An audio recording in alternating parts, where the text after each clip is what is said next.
All right, let's take a look at the Chapter 1 exam review. The Chapter 1 exam review is 18 questions, as is your exam. Your exam is also 18 questions. The order of questions on your exam will be different than the order on the review. Um, so be aware of that. And the other thing is that your numbers are going to be different, both on the review and on the exam. So the numbers that I have on my review will be different than the numbers that you have on your review. All right, let me make this a little bit bigger so I can see it. All right, so my review here, I've already completed it. So when I printed it, it has the correct answers, but I am going to show you how I got to those correct answers. All right, let's start with question number 1. It's an absolute value equation that you're going to graph, and you are going to have to pick the graph from the 4 graph possibilities, and you are going to have to find all the y values for these particular x's. So you're going to fill this table out. And you're also going to pick the correct graph from the 4 graphs. So you're just going to do substitution. So we're going to substitute the various values of x into our equation in x and y. So we're going to substitute numbers from -3 to +3 in for x. So for example, we plug in -3 and take the absolute value. The absolute value of -3 is +3. So that's 3 minus 3 is 0. So we put the 0 in for the y value for that given x. And we repeat the process for the next numbers. If I put -2 in there, the absolute value of -2 is 2. 2 minus 3 is -1. If I put in -1, the absolute value of -1 is +1. 1 minus 3 is -2. If I put in 0, let's do that one just so we can see. The absolute value of 0, my screen here. The absolute value of 0 is 0. 0 minus 3 is -3. So -3 there. And we continue on. The absolute value of 1 is 1. 1 minus 3 is -2. The absolute value of 2 is 2. 2 minus 3 is -1. The absolute value of 3 is 3. 3 minus 3 is 0. So I filled out the table, and now I need to pick the graph.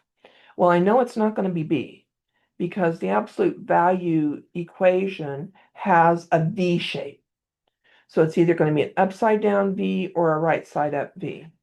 So it's not going to be that one. It's not going to be B for me. And then I just look at the 2 graphs to determine which one has the correct set of ordered pairs. And I can blow this up on my screen. I can blow this up so I can see it.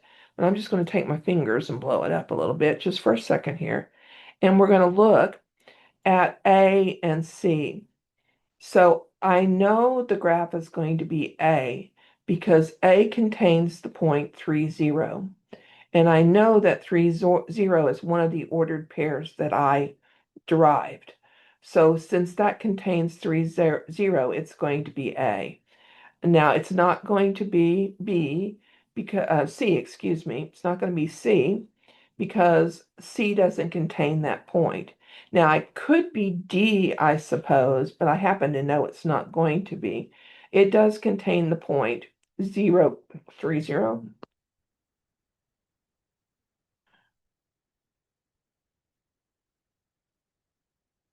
Does not contain the 0.30. So we're good there. It's not going to be D. So the only one it can be is A. I'm sitting there looking at that. No, it doesn't contain. There's no 30 on this graph. No 30 on the graph. So it's not going to be D. It has to be A. A is the only one it can be. Sorry, I'm playing with my screen here and it's weirding out on me. All right, so problem 1 is done. Problem 2. Problem 2 is just looking at a graph. I have a graph here of the number of awakenings during the night for a particular group of people.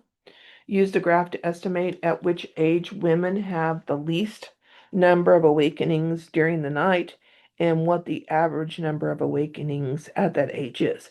So I'm only going to be looking at the red graph in this particular problem because I'm looking at women.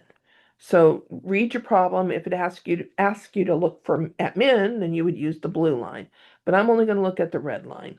So where do women have the least number of awakenings during the night at the age, where do they have the least number?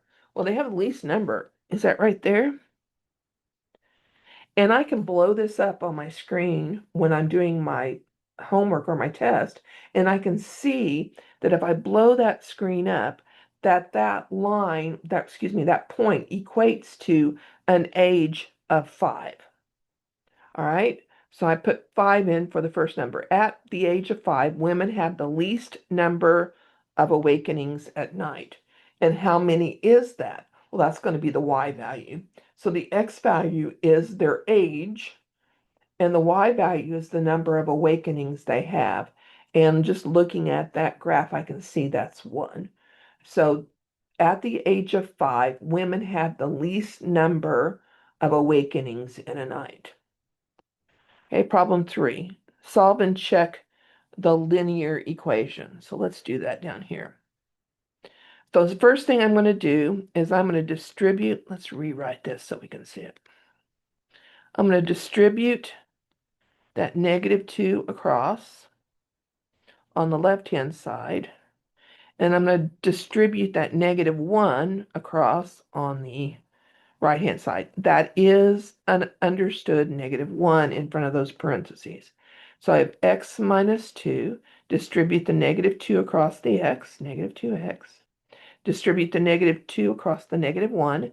-2 times -1 is plus 2 equals x plus 1. Distribute the negative across the x, I get -x. Distribute the x across the -5, I get +5. Okay, now I'm going to combine like terms on both the left and the right. So on the left-hand side, I have x minus 2x. 1x minus 2x is minus 1x minus x. Minus 2 plus 2 is 0. So that goes away. Over on the left-hand side, I have x minus x. Well, that's 0. And I have 1 plus 5. That is 6. I'm not quite done because I have a -1 in front of that x, so I do need to divide by -1. And 6 divided by -1 is -6. So my solution set, I think, is -6. We're going to check that every equation. You can check, so you should. So you have -6 minus 2, minus 2, -6 minus 1 is -6 plus 1 minus -6 minus 5. Lots of negatives here. Okay, so what do we have? We have -8, -2, and -6 is -8. Minus 2 times -6 minus 1 is -7. Over on the right-hand side, -6 and 1 is -5. And then we're subtracting what? -11? -6 minus 5 is -11. So we have -8. -2 times -7 is plus 14. Over on the right-hand side, -5 plus 11 is that 6 equals 6. So that is the solution to that equation. We solved it and then we checked it, and that is the solution. So we would put the -6 in the box.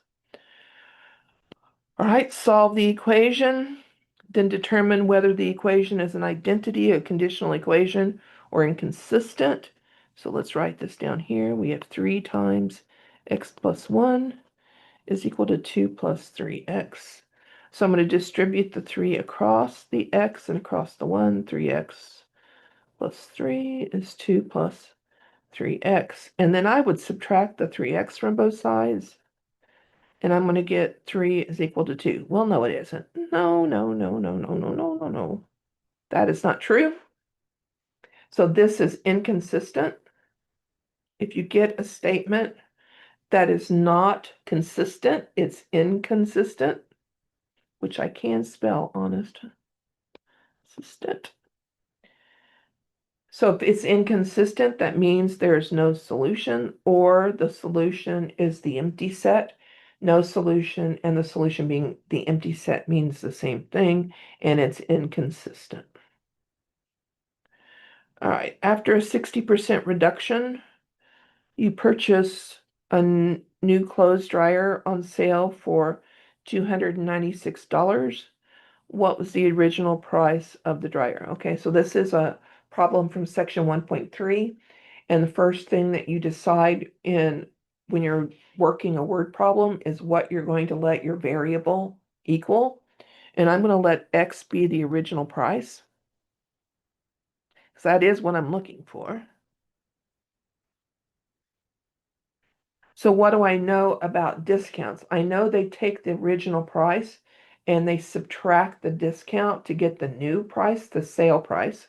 So if I take the original price and I subtract the discount, which is 60% of the original price, that's what they're discounting this dryer, and I'm going to get the sale price, which is $296.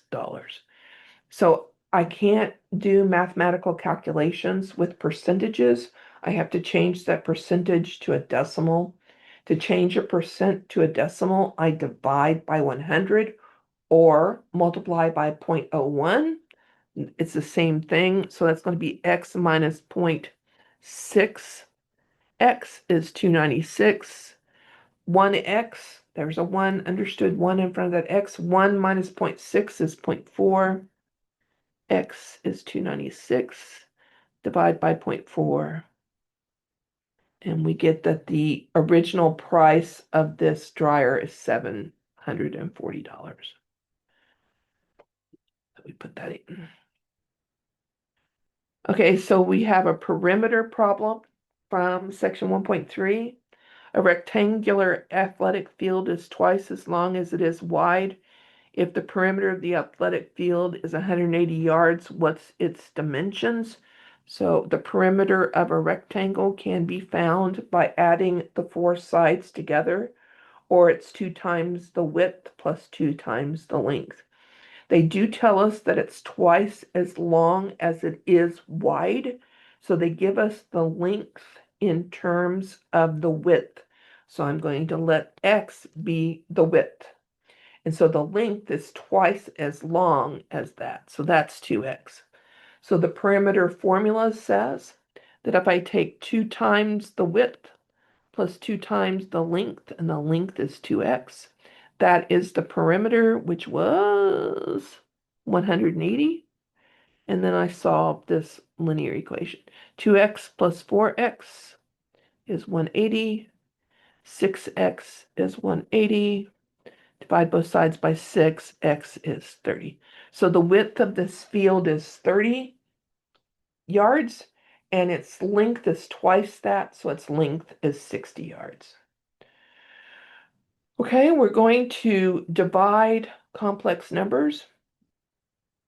We're going to divide 9i by 7 minus 6i, and we do that by multiplying the numerator and denominator of this complex number by the conjugate of the denominator, because when we multiply a complex number by its conjugate, we get a real number.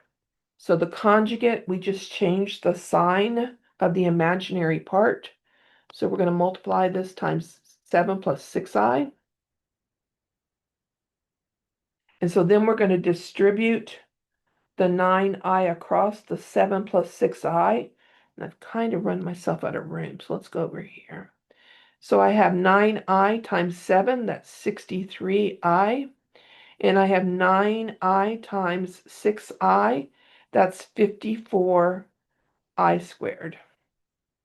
And in the bottom, when I multiply a complex number by its conjugate, I get the sum of the two squares. So I take the 7 and I square it, and I take the 6 and I square it, and I add those two things together. That's what happens when you multiply a complex number by its conjugate. So I get 63i. I squared is equal to -1. So this is going to change that to a minus 54 over 7 squared plus 6 squared is 85.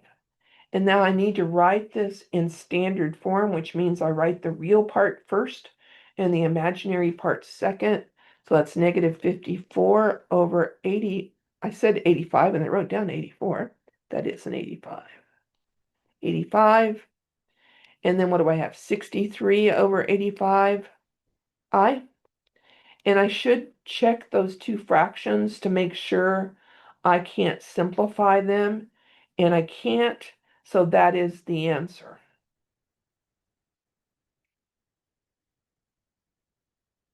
All right.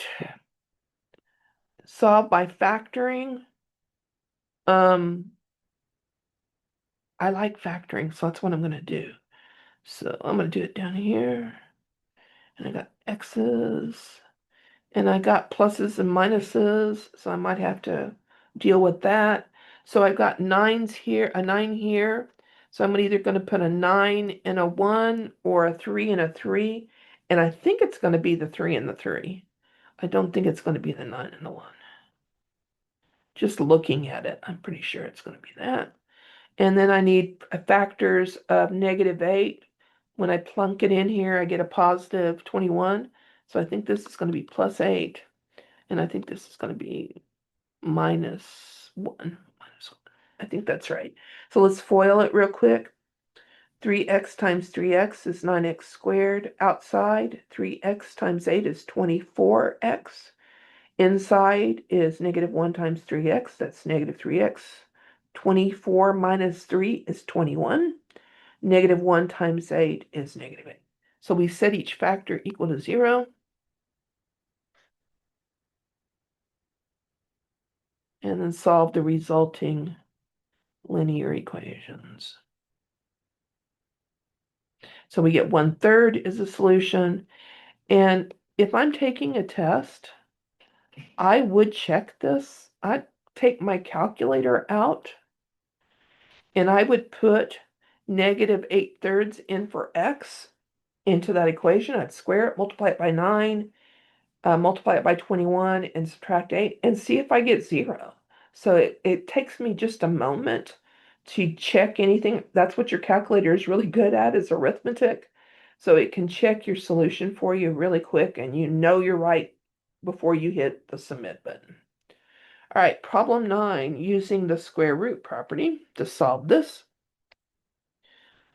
This is, you could, if you wanted to, I don't know why you would want to, you could multiply this all out and use the quadratic formula on it. That's just way too much work.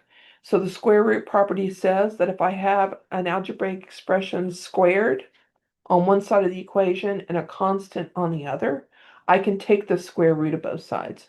Now, what I do have to do when I take the square root of both sides, on the right-hand side, I have to put a plus or minus in front of that square root of 38.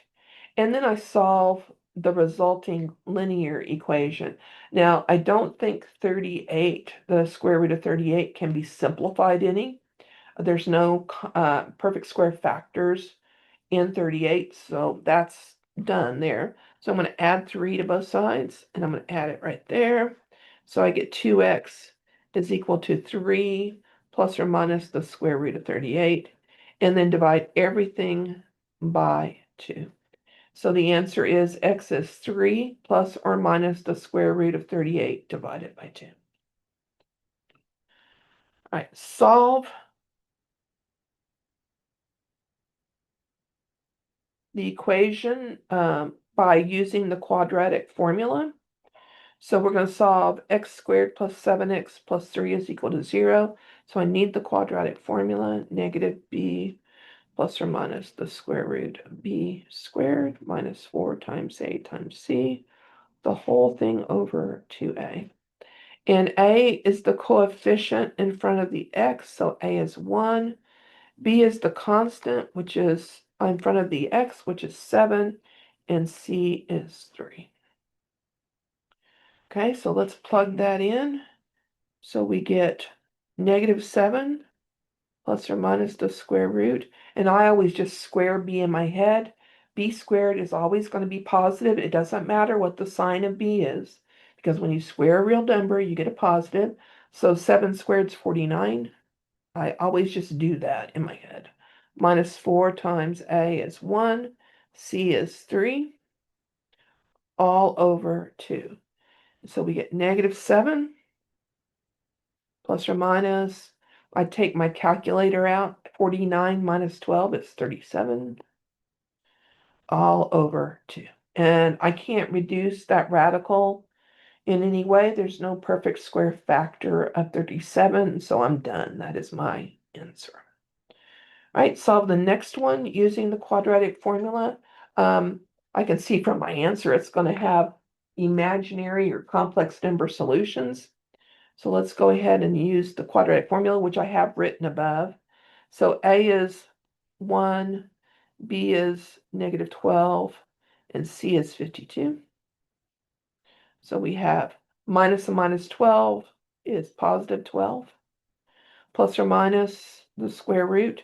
12 squared is 144, minus 4 times A, which is 1, times C, which is 52. The whole thing divided by 2. Okay, so that is x is 12 plus or minus the square root. And I would take my calculator out and do this, which I did. It's 144 minus 4 times 52. And my calculator tells me that it's negative 64. Negative 64 over 2. The square root of negative 64 is imaginary. The square root of 64 is 8. The square root of negative 1 is I, so that it's 12 plus or minus 8i, all over 2. Cancel a common factor of 2 in that numerator, 6 plus or minus 4i over 2. So 6 plus or minus 4i is my solution.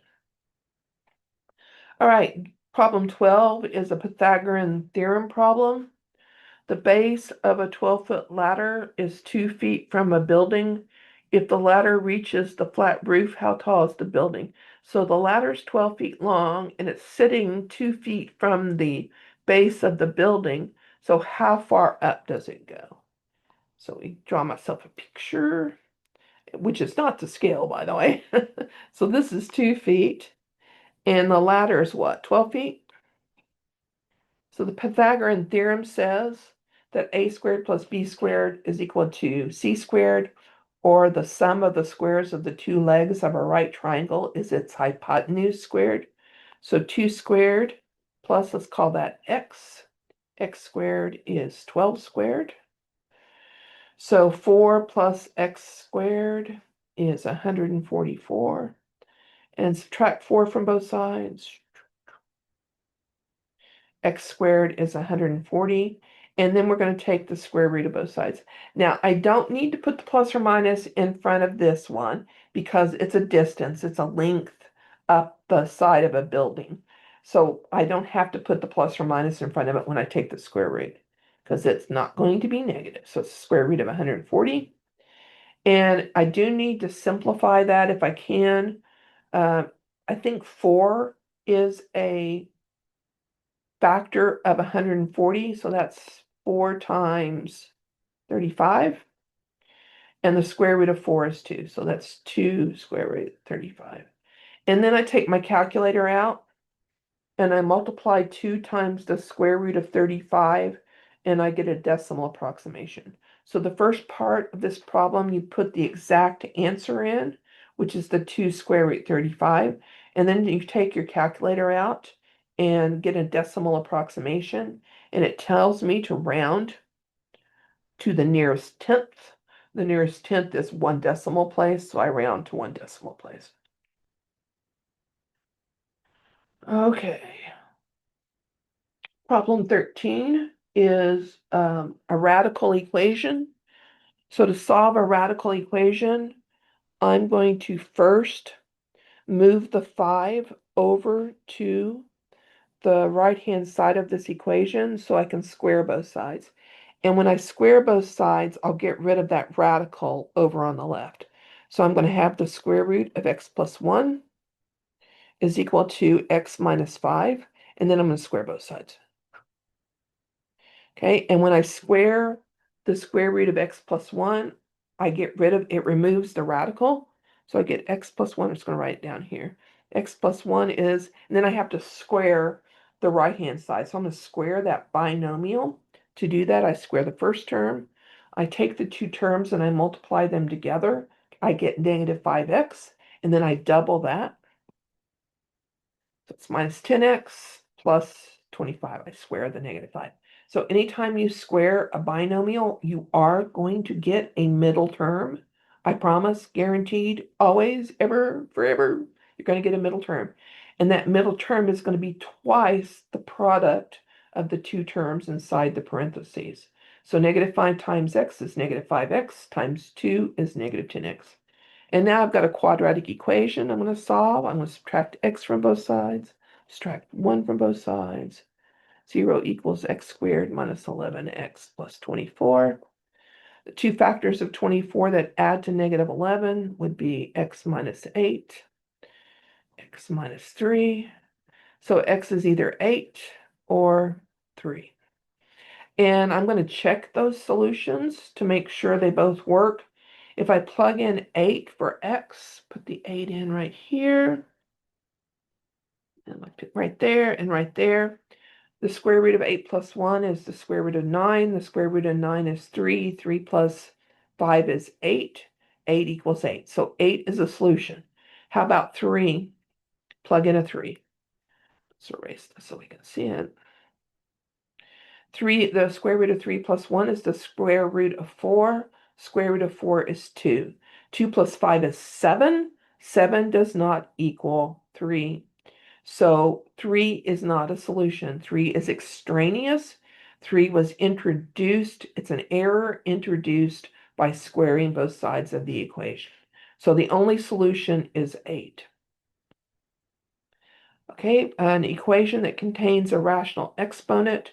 To solve an equation that contains a rational exponent, I isolate the variable all by itself on one side. So I need to add the 35 to both sides.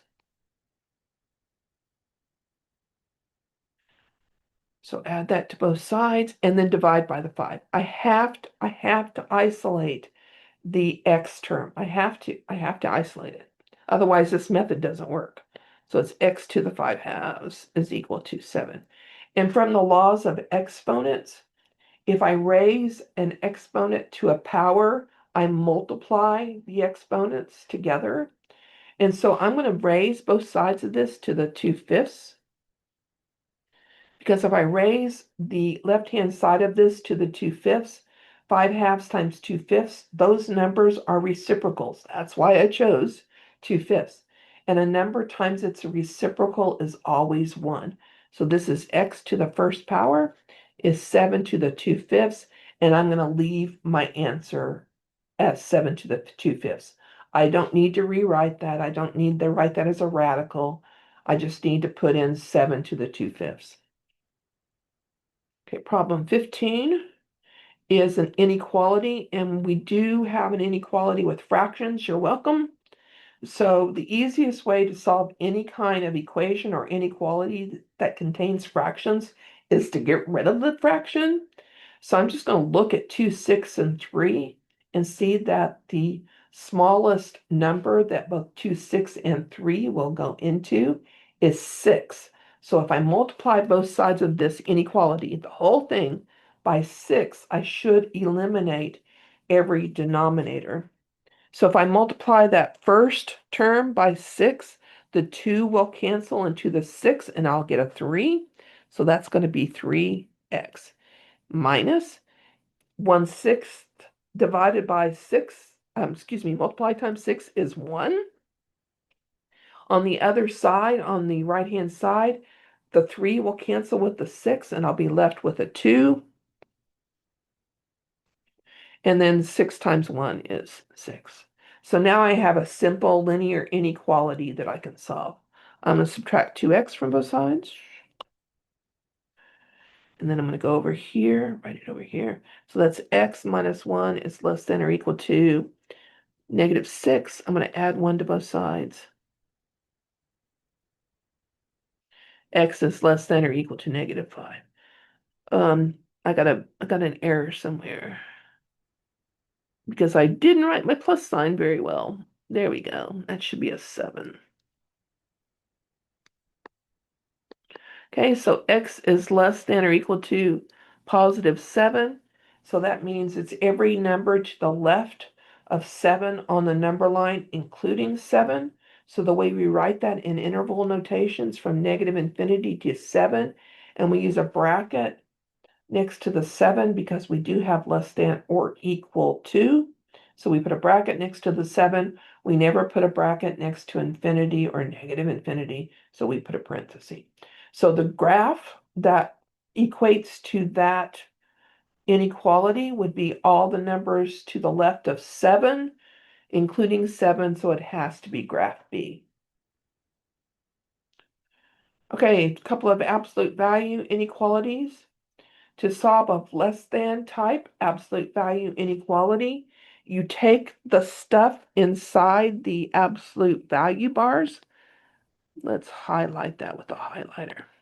You take the stuff inside the absolute value bars, if it'll let me highlight it, and you're going to set that in between the positive and the negative value of the constant. So you're going to take the 3x minus 6. You're going to set that less than +9 and greater than -9 because absolute value is a distance. Where is that distance less than 9? That distance is less than 9 between -9 and +9. And then we're going to solve this compound inequality. So I'm going to add 6 to each part of this inequality. So I'm going to add it to the middle. Get rid of the taskbar there. Go away, taskbar. There you go. I'm going to add 6 to each endpoint. So I end up with -3 is less than 3x is less than 15, and then divide by 3. So we get from -1 to 5. So the interval that is a solution to this absolute value inequality is any number from -1 to 5 in interval notation. That's -1 to 5. Okay, we have a greater than type. To solve a greater than type absolute value inequality, we take the stuff inside the absolute value bars, the 2x minus 2, we set it less than the negative, and we set it greater than the positive. Only way to solve this. There isn't any other way. Whatever anybody else taught you before, you're not going to do it that way. You're going to do it the way I tell you to. Okay, so where's the distance from 0 bigger than 8? Well, it's bigger than 8 to the left of -8. It's also bigger than 8 to the right of +8. So we set it less than the negative and greater than the positive. And there is an or between these, or a union symbol. So we're going to add 2. Add 2. Divide by 2. Divide by 2. So we get x is less than -3, or, so we're going to use the union, x is greater than 5. So in interval notation, that's from -infinity to -3. To the left of -3 is to -infinity to 3. Union with from 5 to infinity. To the right of 5 is 5 to infinity. All right, last but not least, solve the absolute value equation or indicate that the equation has no solution. So this is an absolute value equation. To be able to solve an absolute value equation, I do have to have the absolute value isolated by itself. So I'm going to divide both sides by 3.